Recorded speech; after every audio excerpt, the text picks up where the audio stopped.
Welcome to Short and to the Point, a podcast from the Comeback in Awful Announcing. Here's your host, Jessica Kleinschmidt.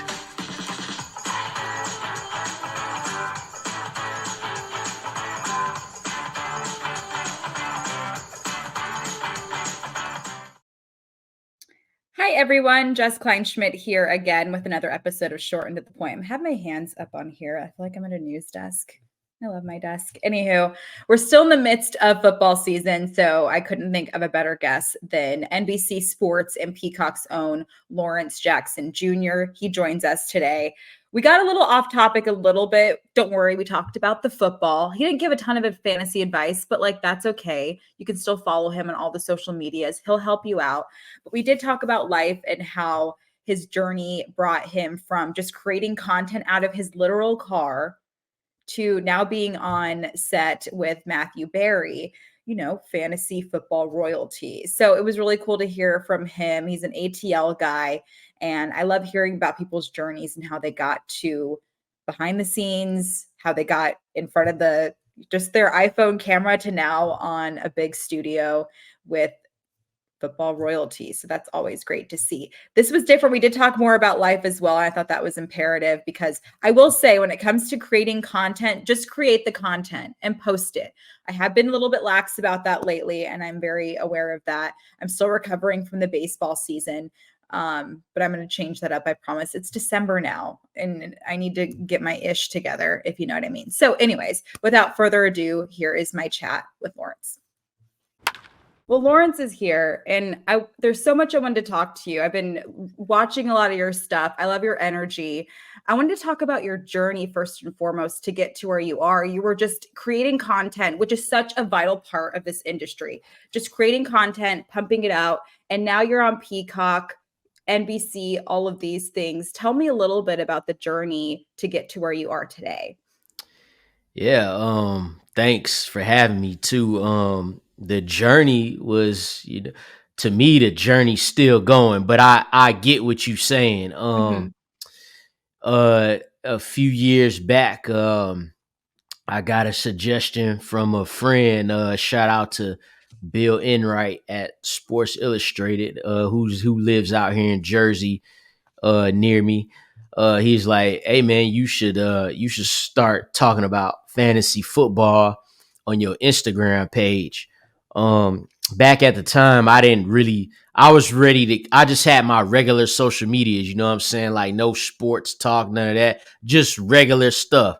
I got rid of all of that and created a new Instagram, dedicated just talking about fantasy football. So at first I just was like, let's just do it and see what happened and kind of learn as you go. Cause if you go back to 2018, 2017, it's a lot of not good content by me, but it showed like that I had done learned something on the way. So then I started doing these little 30-second to 1 minute videos just sitting in my car. Like I get home from work and whatever was the topic of that day, or if I felt like, these is like 3 players that people sleeping on this week, let me talk about it. Just regular raw videos sitting in my car. And then the small amount of people that was checking out my stuff, they eventually kind of knew me as the dude who talk about fantasy from his car. Started using Twitter a little bit after that, just doing the same thing and putting the content on other platforms. And, if you make a solid video and whoever, retweet it, just get more eyes on your stuff, So then I started to, feeling like I could actually do something and work this as a job. I noticed very early in the game that it wasn't a lot of people who was delivering the content like me. Because, in fantasy football, you're going to talk about a lot of the same 150 players most of the time. Very rare is it you just come out with some new player that absolutely nobody knows. So I knew that what fantasy football had going, and how the message was being delivered by the masses, and I knew I could apply that in a different way. And I didn't even used to like fantasy football. You probably, I don't know if you play, but if you do or you did, you probably started playing fantasy football before I did. So I felt like I could have my own little lane and kind of just put like that little, like a little hip hop vibe in fantasy. Because it was just everybody was different, but I knew that we shared the same liking for fantasy football. So I just did the content, man. And every time someone who worked in the industry says something about my stuff, then I'll be like, hey man, I appreciate that. And I'll have a little conversation with him or her or she, whatever.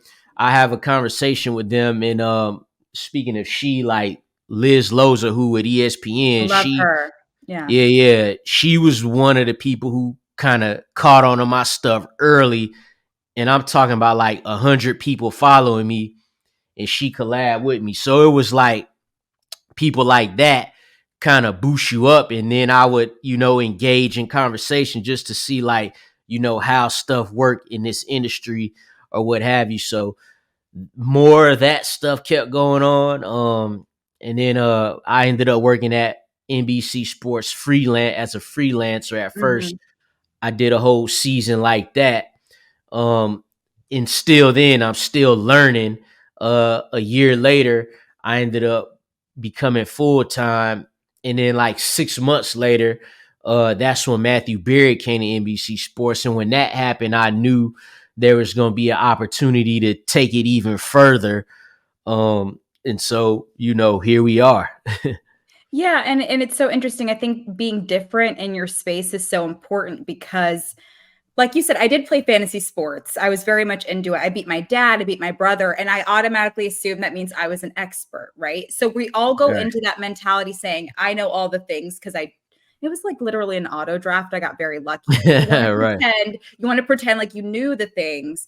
So how important is it to stand out and be different, but you're still being yourself? Because there's such a wide landscape where you can kind of do what everybody else is doing.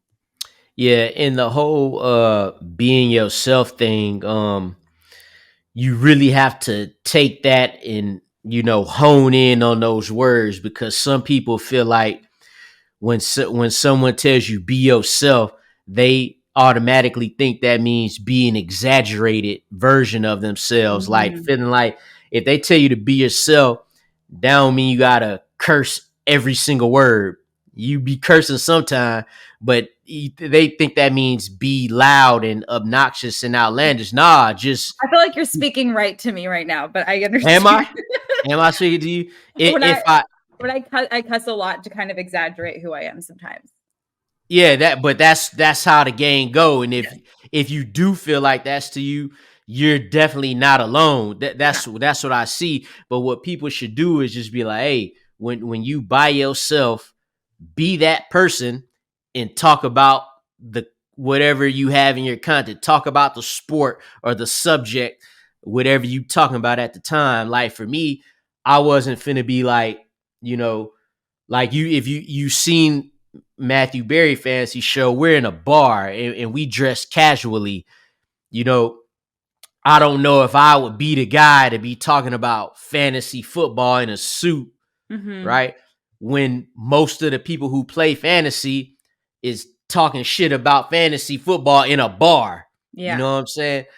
So it fit perfectly for me. I knew being myself was the only way I was going to be able to do this, because I wasn't going to be able to change how I talk. I wasn't going to be able to change, the things I say and how I say them.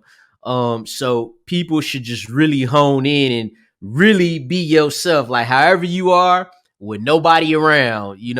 That's the best way to go. Like there's people watching me that I grew up with and they root for me, but none of them coming to me and saying like, hey man, you acting kind of funny out there. You know what I'm saying? You all Yeah. of a sudden, all of a sudden, you Steve Urkel now, Lawrence. All of a Yeah. sudden, so just really take them words in when it comes to that, and that'll give you the best chance to have any sort of success in anything you do, really.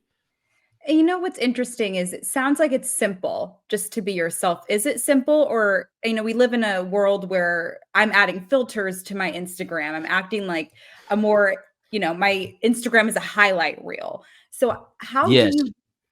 is it teachable? Like, because I woke up one day and I just decided to be myself. And I feel like success kind of followed me after that. But I don't really know how I did it. Is it teachable, or do you just gotta have to do it? It could work different ways. Just like you just said it for yourself, you was doing all that other extra stuff, Yeah. and then one day you said, "Well, you know what? Let's just let's see how this works." And it ended up working for you. For me personally, um, I don't know. Like, it's just a certain cloth I was cut from, that it kind of on the inside, and how I feel inside mentally. You just feel like you don't really have another choice but to present yourself in the way that you are. And yeah, there's filters, and like you said, all social media is a highlight reel of people's lives, which Mhm. again is an exaggerated form. Mainly people want to show you the best parts of that. Don't really want to show you when they're down. They want to appear as if it's always up here, up high.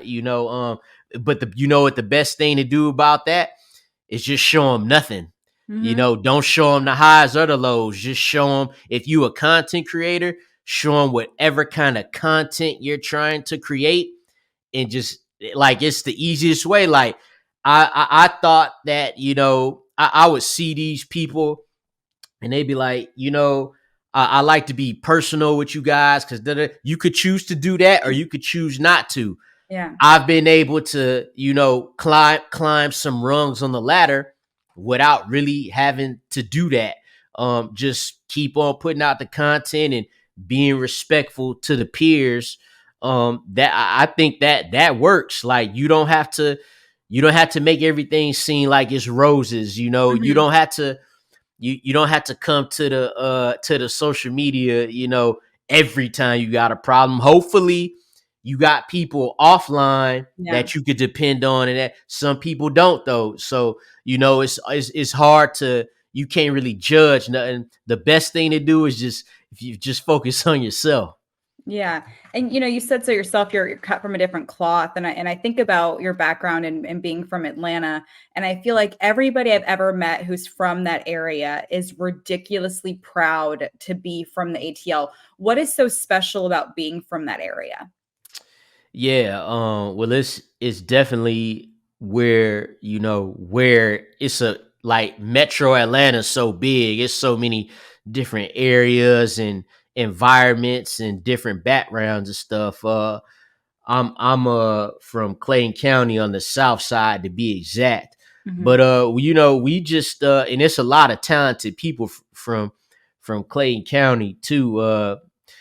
We just, people, when you have to, when things ain't always the easiest, and if you can emerge from that victorious, and then you look back and be like, well, you know what, then was actually, some good times. It felt like good times, even when some people from the outside might look in and be like, man, they living crazy. But us as kids and teenagers, we like, shit, we good. You know what I'm Yeah. saying? But then as an adult, when I look back, I'm like, man, it's not a lot of people who would have came up out of there. So that's what makes it, that's what makes us proud to, be from around them parts. And what they say about the South, the people, people nice down there. So that's always good. But from where I particularly grew up at, I went to my high school reunion. Matter of fact, like a few months back, Mhm. and everybody was like, "Hey man, we love what you doing, man. We proud of you." And it was just all good vibes. Like we was just chilling back in the day. When nobody treat me different, we were just Yeah. kicking it like how we was back then. I love that. I love that. That's so important. And it's interesting. Say, I heard you talking. I know baseball isn't your main sport, but growing up in ATL, like you couldn't not pay attention to what the Braves were doing. You know, it's Right. TBS, right? Like I grew up with Yeah. Andres Galarrago. So it's really interesting. I heard you could name all the players on that team. You probably couldn't do the same about current baseball right Nah. now, but Uh-uh. Lawrence Butler is on the A's. I cover him, and one of the first people he talks about that he works with is Marquise Grissom. I know you Yeah, mentioned him as yeah, yeah. well. So Yeah.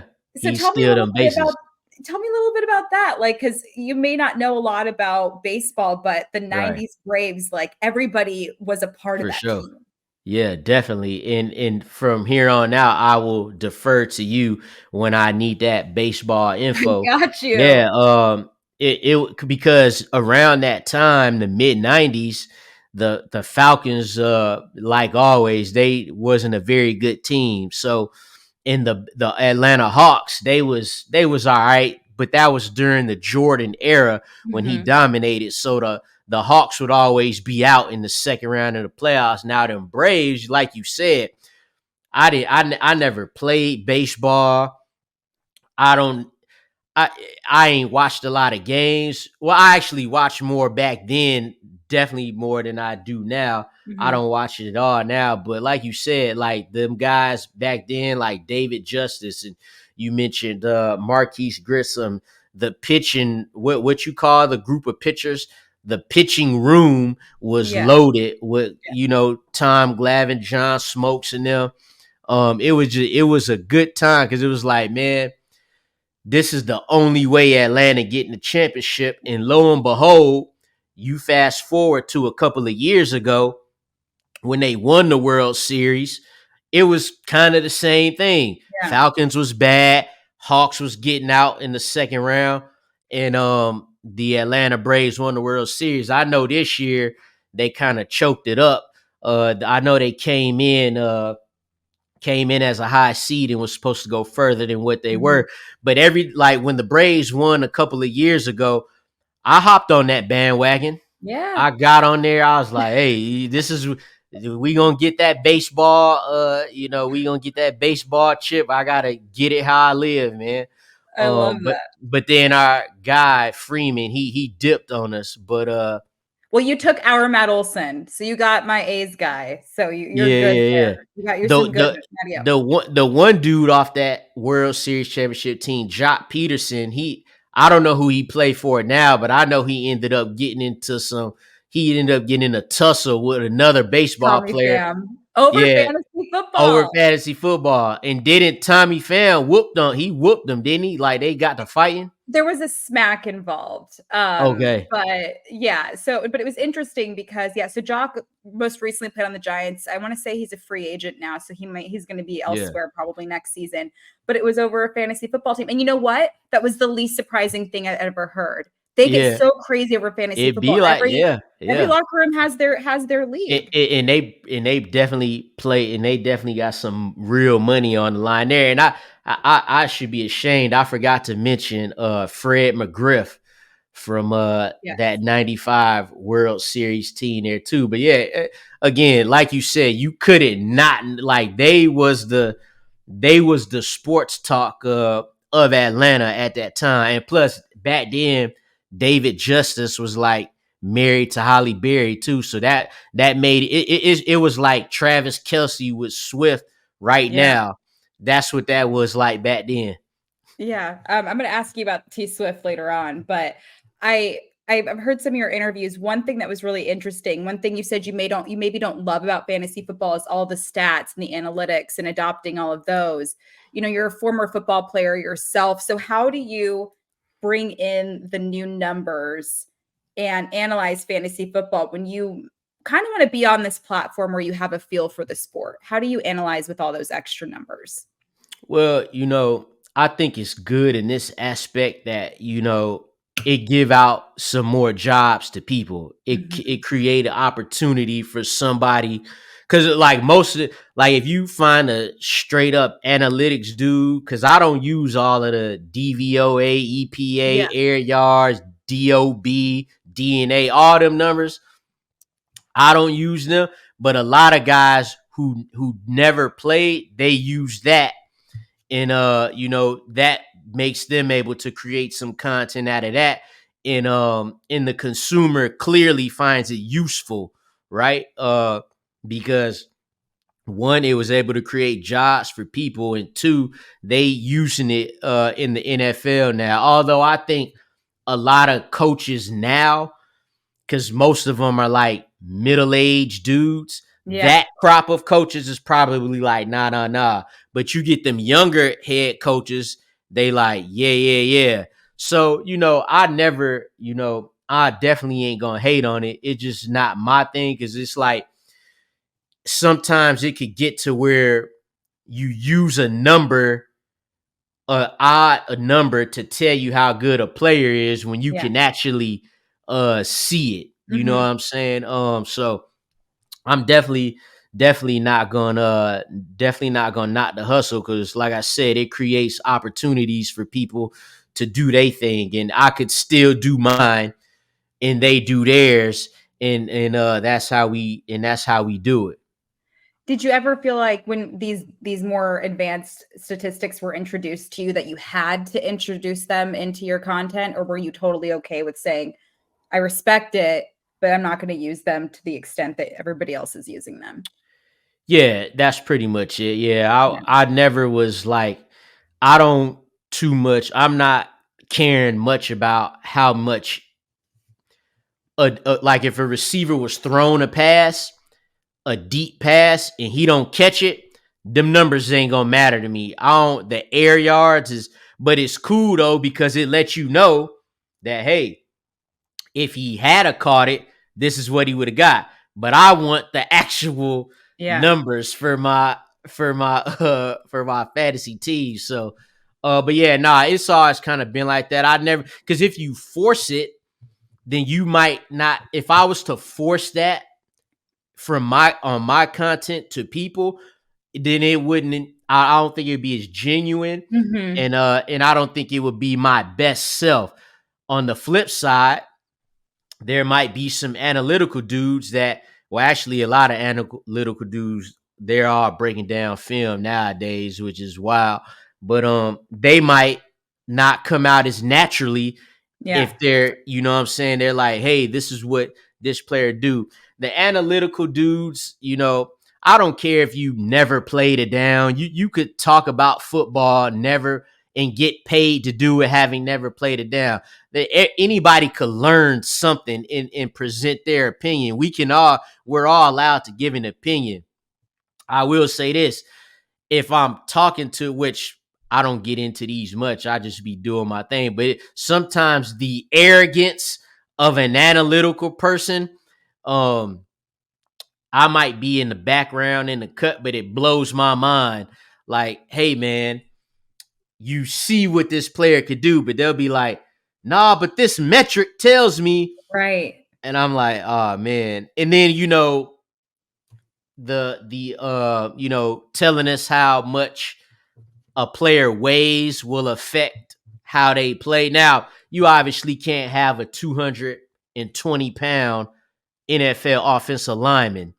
But if the difference between a running back being a good player is 197 pounds and 203 pounds as a running back, well, then to me, there's no difference. But a lot of people I work with are heavy because we got to have those guys. You need a guy who could break down the analytics. You need a guy who could do the eye test and see it with the film. So I don't think you necessarily have to use both, but I think now both are welcomed and usable in this football climate, definitely. And on that note, do you think there's a balance, a good enough solid balance of the guys that have the eye test, the guys who have played, and the analytics across fantasy sports media?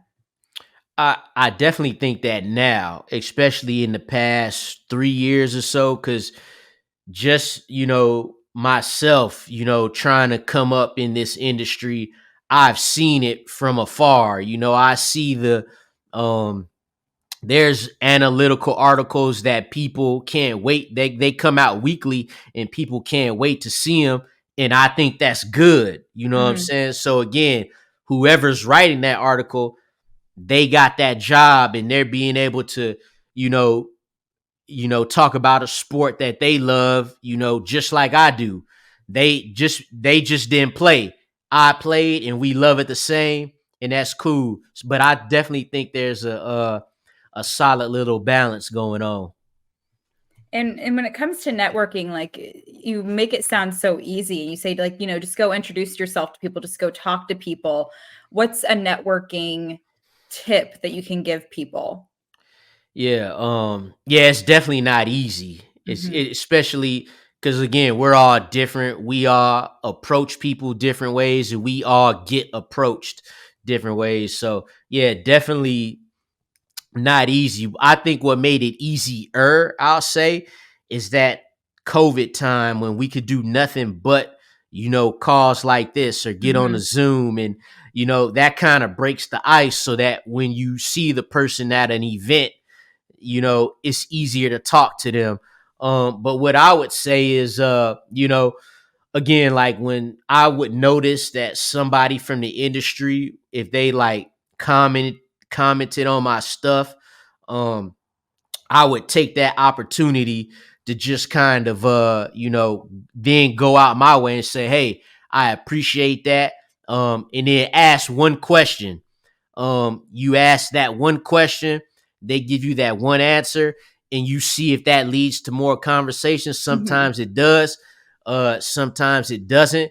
Usually in this industry, fantasy football, a lot of the people very helpful. And what I wanted to do just coming in the game, I wanted to, make it so that, people could see me doing it, and they might think that, hey, well, damn, somebody from where I'm from. If they be like, hey, if Lawrence could do that, I could do that. But it's people in the industry like the Liz Lozers and the Matthew Berries. They'll make it, easy to talk to them, because sometimes people could be intimidated to talk to people like that who are so established. Me personally, I wasn't, but that's not everybody. So, but people like that are helpful in that sense. Like they'll make it easy for you to talk to them. So, and we're all adults. You get a vibe. Like, if, somebody really wants to engage and try to Yeah. offer something to help you or not. And then if not, you just kind of step off, with respect and just keep it moving. Yeah, I love that. And something that was interesting that you mentioned was your journey. You're still learning, you're still growing. Is there a specific goal that you want to get to, or is there an aspect of your life where you think, maybe I've made it? Maybe not even just the career wise, just overall. I felt like I made it like that, like 15 years ago. So like, and this is just talking about just like working a regular job. In that sense, I just wanted to live in a better area. Now I do. Yeah. But as far as this goes, you know, next year, and really this year, I done dabbled in the esports arena. I'm getting into that. So in 2024, I definitely want to start expanding and, possibly doing other types of content and working with certain brands. That's what I'm looking forward to doing in 2024, just expanding my horizons. And as far as this job, just getting better at what I do, getting better on TV, getting better on the mic and getting better with having, even if you feel like you got great chemistry with people, you can never, you can never settle. The 2022 was my first year doing sports on TV. So before the 2023 season, uh, during the summer, I like go back and watch the episodes and just see where, I could have done better and where I could have, responded or, see my openings and stuff like that. So just tuning up stuff like that. And you talked about, getting better on TV. What was it like for you to first be introduced to that part of your career? Because we're in front of cameras 24/7, whether it's a small one on our iPhone or our laptops, what have you, but it's different to be in studio. So what was that like when you were first introduced to that? Yeah. I went in there before I did my first show for Fantasy Football Happy Hour. Matthew actually wasn't on that episode. So it was me, Connor Rogers, and my former colleague, Pat Carrain, it was his first time. Mm-hmm.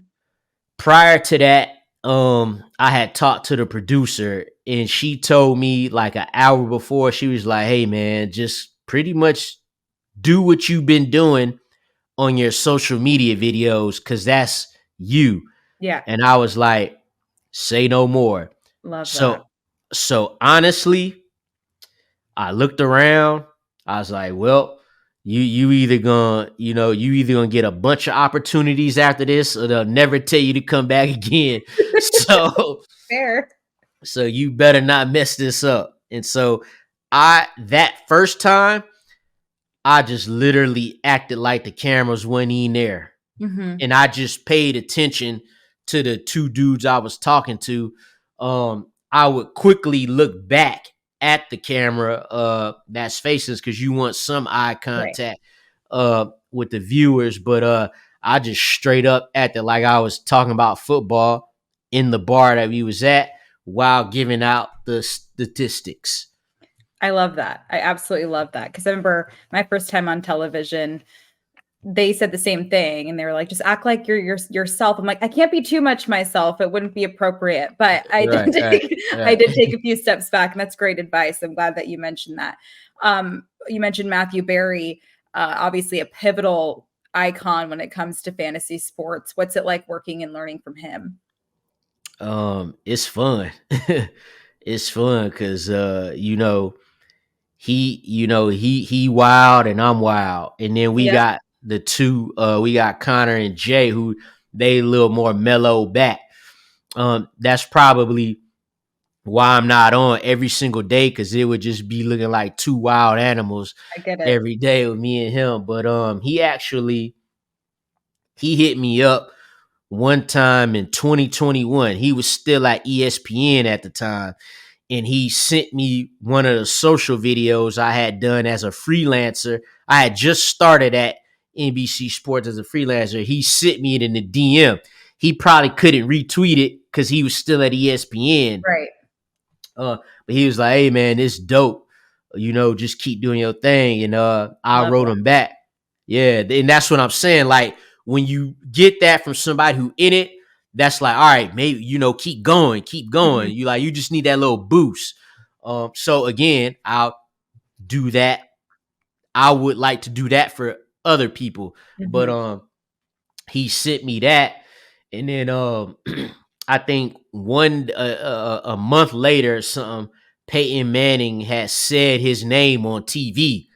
And I thought that was funny. So I sent him a DM. I was like, hey, man, congratulations on Peyton and them saying your name on ESPN. He was like, thanks, man, yada yada.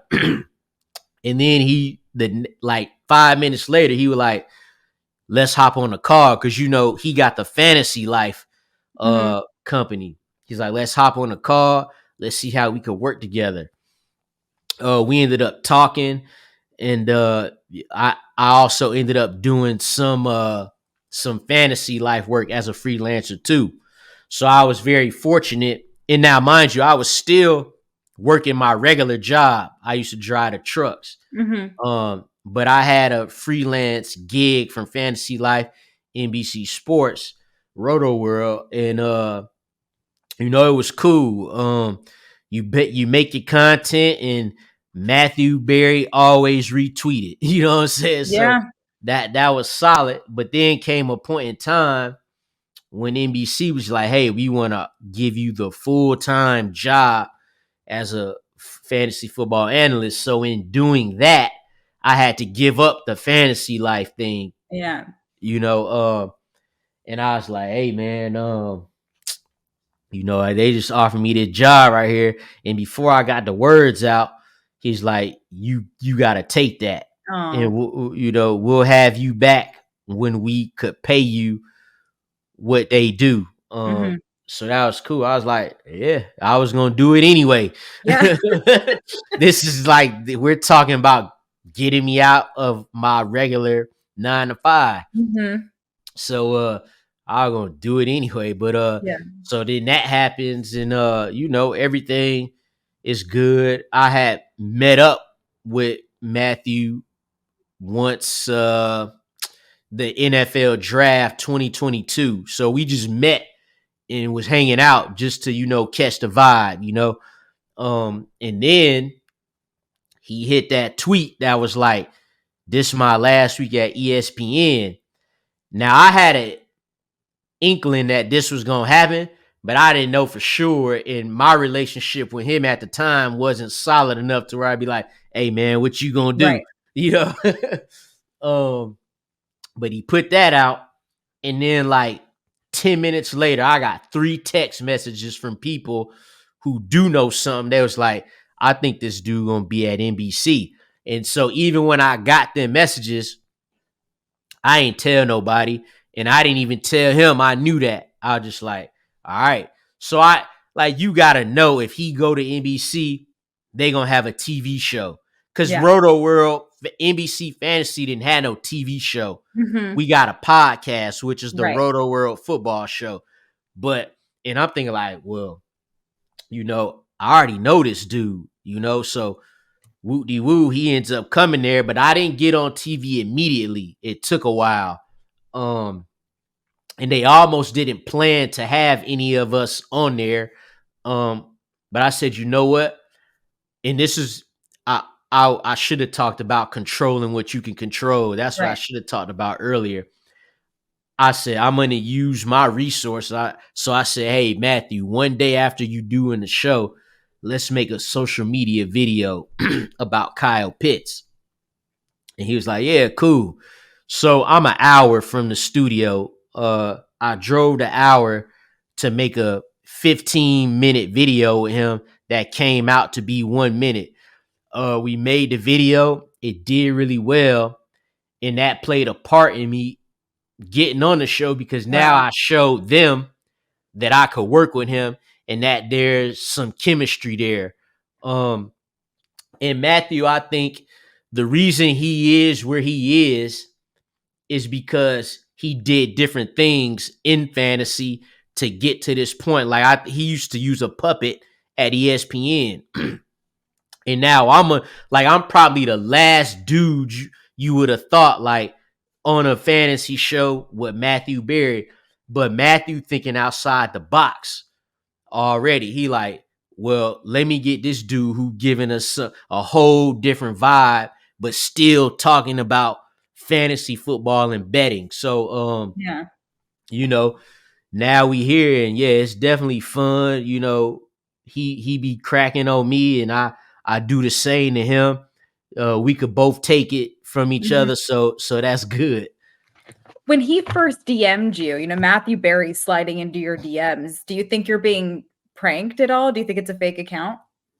No, I didn't think it was no Okay. fake account, because it was clear. Because he already was following me, Okay. but I'm also not the type to be like screenshot it and be like, "Hey y'all, Totally. Matthew follow." But I ain't knocking that. That's just not me. Totally. We both men, you know what I'm saying? We both human men. But no, I didn't think it was because he sent me something fantasy related that I've done, and the words he typed, it was just like that sound like how he would talk. So Okay. That's yeah, cool. yeah. I'm always curious about that because I've fallen victim to Yeah, some. it definitely is probably stuff like that more often than not. Yeah. But you Yeah. didn't go through that, and good for you. Earlier you mentioned Taylor Swift and Travis Kelce. In your wildest dreams, did you think about having to incorporate Taylor Swift into some fantasy analyst work? I honestly still don't. I don't Good. incorporate Okay. that. It's everybody else that Right. incorporated. Okay. And so I just go off what they say. Like Matthew will bring that up on the show and we'll talk about it. So that's pretty much like I do know more about her now than what I did, and that's cool. And I now know that she that girl. She is. That what I know now, and that's what's up. Last one before I let you go. If you were to have to give a TED talk on one NFL player, no breaks, 30 minutes straight, you just keep going, you know him like the back of your hand, who would it be? Oh, it's a lot of players I could do that off of, Okay. I'll keep it simple, and I'll pick the player that actually followed me back on Twitter, and that's Lamar Jackson. I was gonna guess Lamar Jackson. So yeah, if I had to, but that's you knew that one. If I had to do a second one, I couldn't even tell you because there's a lot of players I could do that. I don't know, maybe Jalen Hurts or something like that. Yeah. Well, when it comes to Lamar heading into the season, he was very much high on your list, and I believe you mentioned the letters MVP when it comes to him. Is he coming as advertised heading into this season? Yeah, definitely. And right now, I think he's actually fourth right now in MVP odds. Dak just leaped them over that. I think this stretch that the Ravens are about to go on is pivotal because they're playing the 49ers. They got the Dolphins and they got the Steelers again. So those 3 games could catapult him to the top of that list should he and his team perform well. And actually, this is my actual maybe last question. I've been on this Tyreek Hill. I've been obsessed with him over the last few games.